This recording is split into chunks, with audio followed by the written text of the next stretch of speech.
Hello, and welcome to Grand Final History. I'm Kieran McGee, and in this episode we go back to 1903 to see if Collingwood can make their third Grand Final in a row and become back-to-back premiers. Or will Essendon recover from its loss in 1902 and the controversy over its champion Albert Thurgood? And can Carlton continue to progress under coach Jack Worrell? 1903 saw the birth of some institutions that would become features of the 20th century. In America, the Ford Motor Company was founded. As well as bringing cars to the masses around the world, Ford would also become known as a long-term sponsor of Geelong. In December 1903, the Wright brothers achieved the first heavier-than-air powered flight.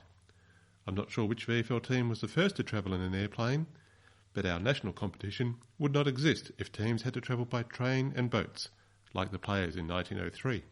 Closer to home, the VFL was considering playing games in Sydney to promote Australian rules football. Initial discussions began in January. Given the Wright brothers were yet to take to the skies, this would mean a full day of train travel for the competing teams. In Sydney, the famous Australian cricketer Victor Trumper was involved in the re-establishment of Australian rules, and at a meeting in February, it was announced that the SCG would make its ground available, free of charge, for a game to be played in May. With talk of 6 clubs playing in Sydney using VFL rules, this was something to be encouraged.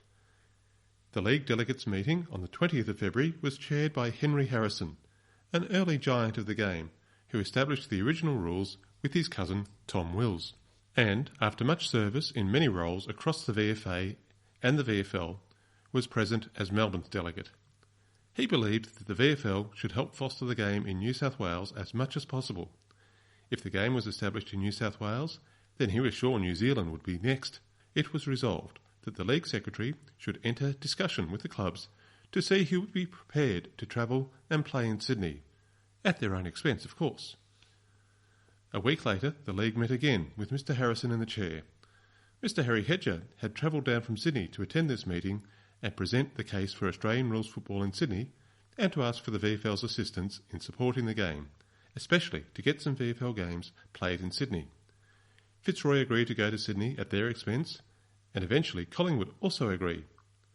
Some reports say that it took until 2:30 in the morning to get their agreement. It was also agreed that the two clubs would even forego gate receipts from the match, and the funds raised would be used to support the establishment of the game in Sydney. In order to compensate the two clubs for the cost and the loss of the home game revenue for one team, it was agreed that gate receipts for games in Melbourne on that round would be pooled and divided equally between the clubs, an early example of revenue equalisation, albeit as a special case. As with all attempts to expand the game to the Sydney market, there were still some challenges to overcome. On the 9th of March at the Collingwood AGM, members voiced their dissatisfaction about not being consulted on such a significant issue. Taking one of the most popular games of the season, against bitter suburban rivals Fitzroy, away from the members up to Sydney was not popular. The objection to playing a game for premiership points was passed by a show of hands, and the game was heading for exhibition status only. There was also a vote directing the committee to suggest that the VFL adopt a relegation system, where the lowest-ranked VFL team would be replaced by the highest-ranked VFA team. This was partly driven by the repeatedly unsuccessful St Kilda, who rarely won a game, but still received an equal share of the financial dividends from the league. As noted in the article reporting the meeting, the VFL had already rejected such a scheme. At the League Delegates meeting on the 13th of March, letters were received from the New South Wales Football League lamenting the loss of the match for premiership points, highlighting that this would strike a severe blow to the project.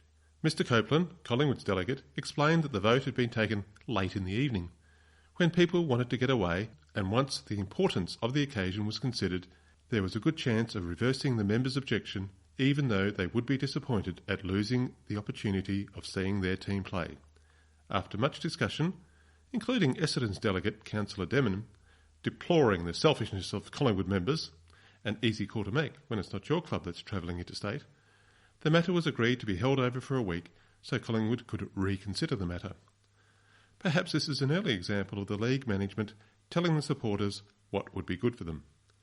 By March 23rd, Collingwood's committee had sent out a sternly worded circular to members in favour of the interstate game. Fortunately for the league's plans, there was now strong support for the scheme. The game was scheduled for May 23rd. Lots were drawn for the return match to see who would get the home game between the two clubs. Collingwood were the lucky team. The fixture for the season also included 2 interstate games against South Australia in June and August, with the VFL also playing a Ballarat Association team on the same weekends as the South Australian games. Previewing the season, in the Leader newspaper, the experienced football journalist, using the alias Follower, cautioned that the popularity and related prosperity of the game risked a return of payments to players, which was against the league rules at the time. Follower felt that the premiership should go to the club with the team strongest in ability and skill, not the strongest in finance. He worried that a splendid pastime might be degraded to the level of a nefarious business. It would take the introduction of the draft and salary cap many decades later to address these problems predicted by Follower. As well as previews of the local games, several papers included discussion of the opening round in Sydney, with the confidence that Australian rules was on its way to establishing itself in New South Wales, where rugby union currently prevailed. The opening round saw Essendon lose at home to Fitzroy, South Melbourne defeated Melbourne at the Lake Oval. One upset was Carlton defeating Collingwood as a marker of the improvement under Jack Worrell, but St Kilda lost their home game to Geelong, giving them the unfortunate record of 100 VFL games for just 2 wins and 98 losses. However, St Kilda was going to surprise many as the season progressed. Round 2 saw 2 unusual events. The Geelong-Carlton game had to be postponed because of a train strike that prevented Carlton travelling to Geelong. Road travel was not practical in this era, and there was not sufficient time to organise a boat. And St Kilda managed not to lose against Essendon. They did not win, but managing a draw was better than a loss. In round 3, the rail strike was still on, so Melbourne caught a steamship to Geelong. Round 4 saw the big game in Sydney. It was a 24-hour train journey to Sydney for the teams. Amongst other dignitaries, the Governor-General and his wife, the Lord and Lady Tennyson, also attended the game. Additional entertainment for the spectators was provided by professional and amateur cycling races before the game and at half-time. Between the two clubs and VFL officials, about 120 people travelled to Sydney for the promotion of Australian football. 20,000 people attended the game. The fact that it was for premiership points created interest from rugby followers as well as the emerging Australian rules supporters. There was wide coverage in all the Sydney newspapers with much positive commentary about the Melbourne game, or Australian rules as it was called. However, there were several remarks that the people generally prefer the game that they are used to, and the opportunity for international games was something rugby could deliver, while this was lacking to followers of the Australian game. As for the game itself, Fitzroy played better in the second half to win easily, despite some inaccuracy, kicking 7 goals 20 to 6 goals 9. After being entertained with visits to the beach and a brewery, Collingwood left before Fitzroy. The Maroons played a game on the following Wednesday against a New South Wales representative team. Fitzroy won comfortably, as expected. One of the outcomes of the visit was an agreement that the postponed Carlton-Geelong game would be played in Sydney on the weekend of the interstate game against South Australia. The season progressed with some unexpected results. In round 7, St Kilda won their first away game, beating South Melbourne to end a streak of 53 consecutive away losses, a record they still hold. Other innovations included trialling of boundary umpires in some games. This saved the central umpire from also having to toss the ball in. Boundary umpires would become permanent in 1904. June 1903 saw one VFL club having to cancel games, change travel plans, and ensure their players were vaccinated because of a deadly virus epidemic. South Melbourne had travelled to Tasmania to play some exhibition matches, while the league had a bye for the interstate games against South Australia. Sadly, the excursion to Tasmania became a dangerous journey due to an outbreak of smallpox. Games scheduled for Hobart were abandoned. The club changed their travel plans and the players were vaccinated. This clearly had an impact on the players, as was noted in the season review, which said the team would have been in a much better position only for the unfortunate outbreak of smallpox in Tasmania during the tour, which upset all the matches arranged in the south of the island and so affected the health of our players that its effects were manifest in the rest of the season. 2 interstate games were played against South Australia in 1903. There was a bye on the Saturday the 27th of June, and at the MCG, a strong VFL team, wearing the blue and gold, were too strong for the visiting South Australians, scoring 13 goals 14 to South Australia's 4 goals 11. This ended a streak of 3 losses for the Victorians. A return game in Adelaide was held on the 1st of August during another bye round, with 1 week remaining in the home and away season before the sectional games began. It was to be another win for the Victorians, 9-6 to South Australia's 5-12. On the same day as the match in Adelaide, Carlton was due to play Geelong in Sydney, but unlike the fine weather in Adelaide, Sydney had a downpour. The game was postponed until the Monday.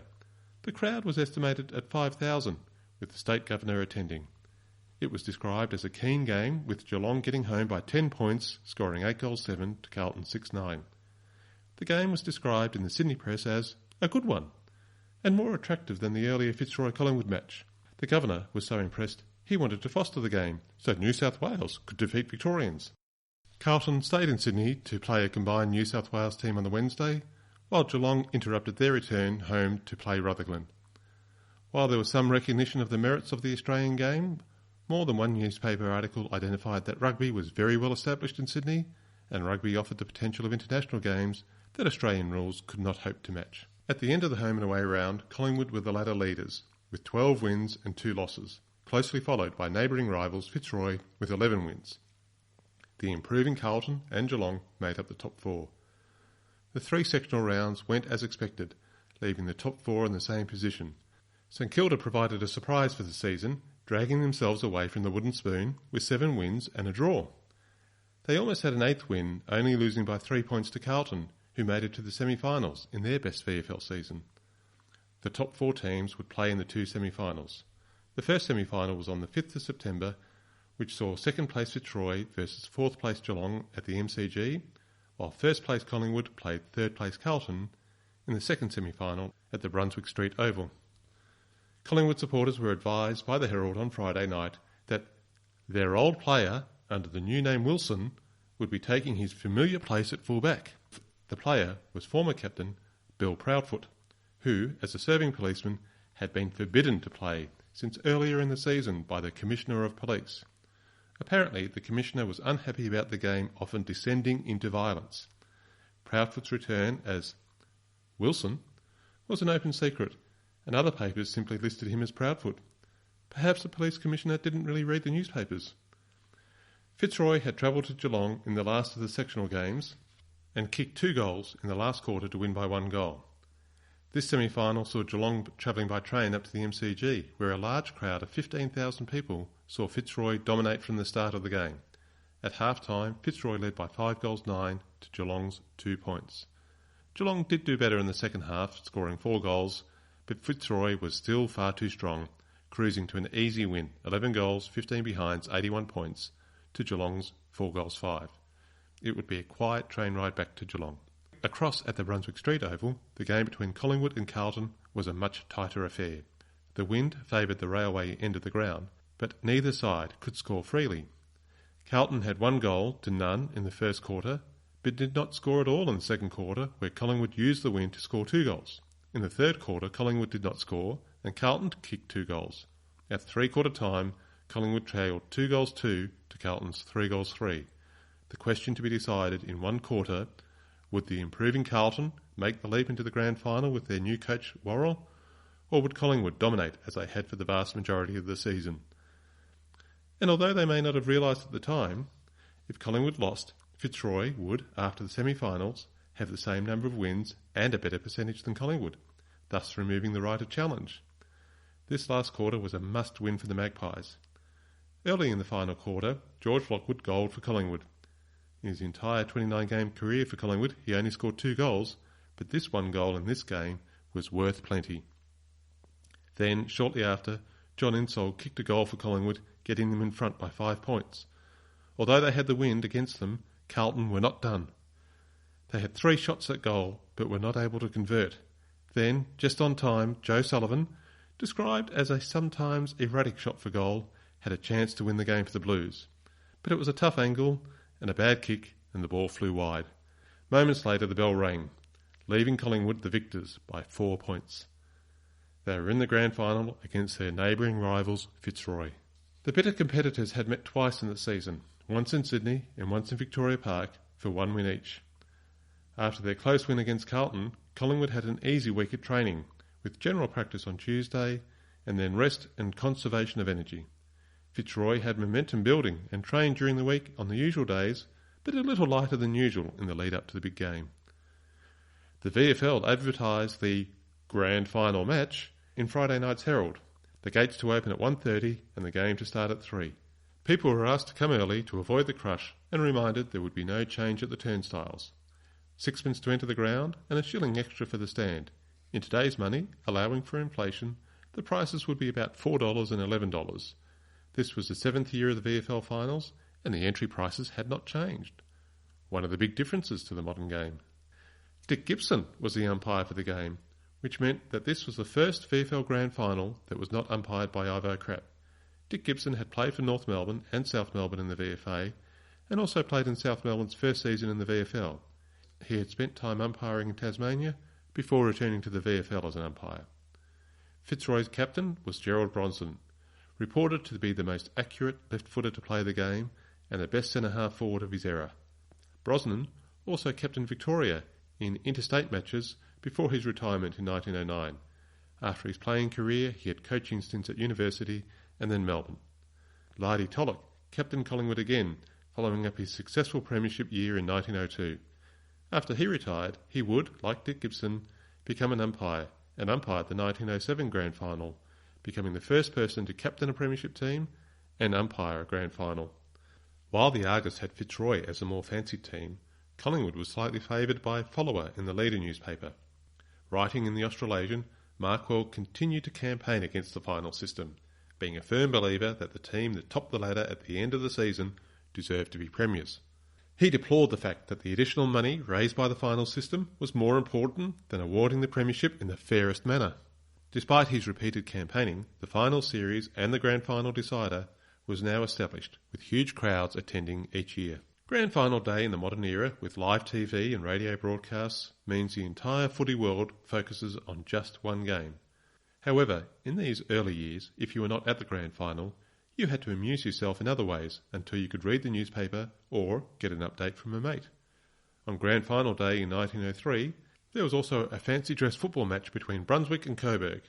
Before the game, there was a parade from the Moreland tram terminus, headed by the Moreland State School Band, and junior players marched to the Coburg Oval in a variety of costumes that would set the Twittersphere alight if used today.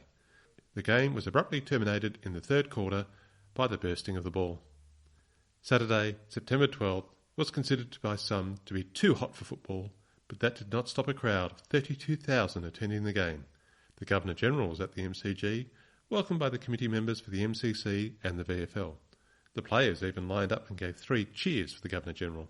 The opening minutes of the game were full of errors as players had trouble keeping their feet and were falling over each other. But after 10 minutes, the nerves must have settled and the standard of play lifted. Collingwood scored first with a behind to Ted Rowell. Shortly afterwards, Fitzroy's Percy Trotter got a free kick for a push in the back, and his kick into the forward line was marked by Herbert Boxer Milne. The place kick sailed through the goals to the roars of the Fitzroy supporters.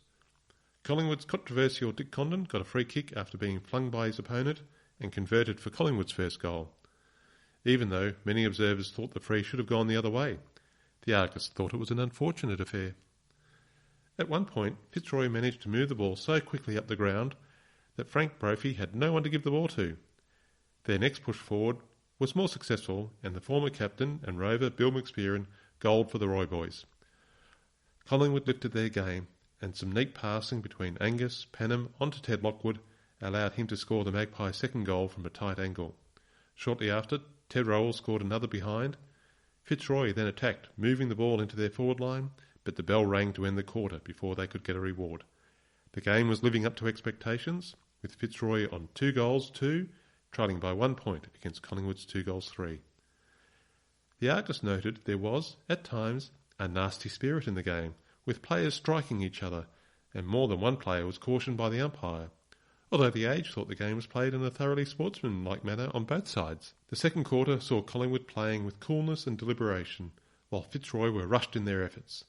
But the game was still close. 1 goal was scored by Jim Addison for Collingwood. Fitzroy had their chances, but Trotter and Brosnan both missed the mark, and the Maroons only scored 3 behinds. When the half-time bell rang, Collingwood had stretched their lead to 5 points, 3-4 to 2-5. The wind dropped at half-time, so there was no real advantage for either side. Fitzroy started to make the play in the third quarter and had 3 or 4 shots that would have put them ahead, if they'd been accurate. Collingwood scored 2 behinds for the term, and Fitzroy had 3, which left them 4 points down with 1 quarter to go. The hot weather and the intensity of the game were taking their toll, and the fourth quarter would severely strain players on both sides. Early in the last quarter, Fitzroy's Bill McSpearn had a chance to goal, but felt he was too far out. He tried a pass, but it was intercepted by Collingwood's Jack Monaghan, who launched a counter-attack. After a sequence of passes in the typical Collingwood system, Ted Lockwood had a shot, but only scored a point. Shortly after, Jim Addison took a mark from the forward line and kicked his second goal for the game to give the Magpies an 11-point lead. In a 10-game career, he would score 4 goals, but 2 of the most important were in this grand final. Collingwood supporters thought they might have the game.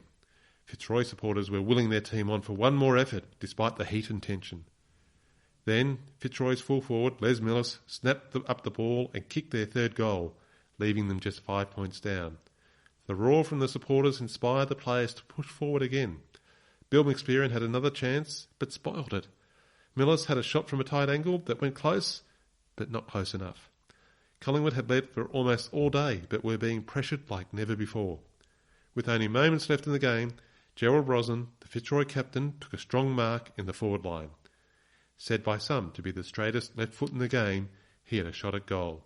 Standing within range and not on any angle, this would put Fitzroy in front. They were just 3 points behind Collingwood after trailing for most of the day. The season had come down to this kick.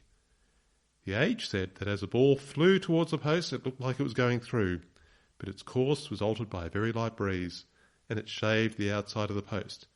A behind that was all that was registered, and then the bell went, and Collingwood were premiers again, winning the game by 2 points. 4 goals 7, 31 to Fitzroy's 3 goals 11, 29. For years afterwards, Collingwood's fullback, Bill Proudfoot, would say that it was the laces on the football that scraped the goalpost.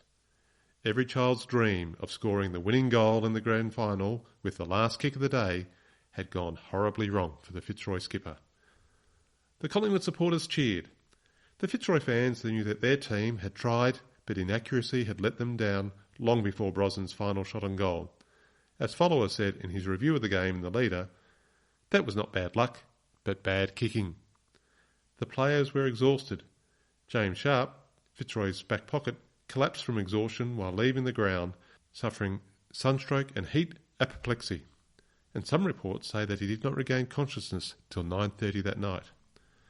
While the players may have been happy to celebrate the win or console themselves after such a near miss, the two teams were actually to play each other again within a few days. Bendigo had made arrangements for a midweek game to follow the grand final, and Collingwood and Fitzroy had agreed, even though many players had already taken 2 weeks away from their jobs to play in Sydney earlier in the year. While not all players made it to the upper reserve in Bendigo, the game went ahead, with the funds going to the local hospital. On the Wednesday morning, the players were taken to Eaglehawk and back on an electric tram car, followed by a lunch hosted by the Mayor at the Beehive Cafe. The game was held that afternoon in front of an immense crowd. Fitzroy even had a local lad, Barclay Bales, play for them. He would later join Fitzroy in 1905 and play for 4 seasons. The result was even closer than the grand final. Collingwood 4 goals 5-29 to Fitzroy 3 goals 11-29. Clearly Fitzroy needed to do some more work on their accuracy in front of goals. At the League General Meeting following the end of the season, there was the usual distribution of funds for the clubs and to charities. Mr Brownlow, the delegate from Geelong, who was celebrated with the medal that bears his name, raised the issue of umpiring standards. It was asking too much for a man to run the whole game, which was admittedly much faster than it used to be. Not the last time this argument would be raised. There was discussion of appointing a referee with a faster runner to do the hard work. I'm not sure how that would work. Or adding boundary umpires. The matter was referred to a committee for further review prior to next season. Join me next time as we explore season 1904 and see if there are rule changes, and will Collingwood be able to complete a hat-trick of premierships? If you've enjoyed this podcast, please leave reviews wherever you get your podcasts from. It will help others to find it. If you have any questions or want to leave feedback, please email me at info@grandfinalhistory.com.au and check out the grandfinalhistory.com.au website, or our Facebook page and Twitter accounts. Thanks, and I hope you join me next time.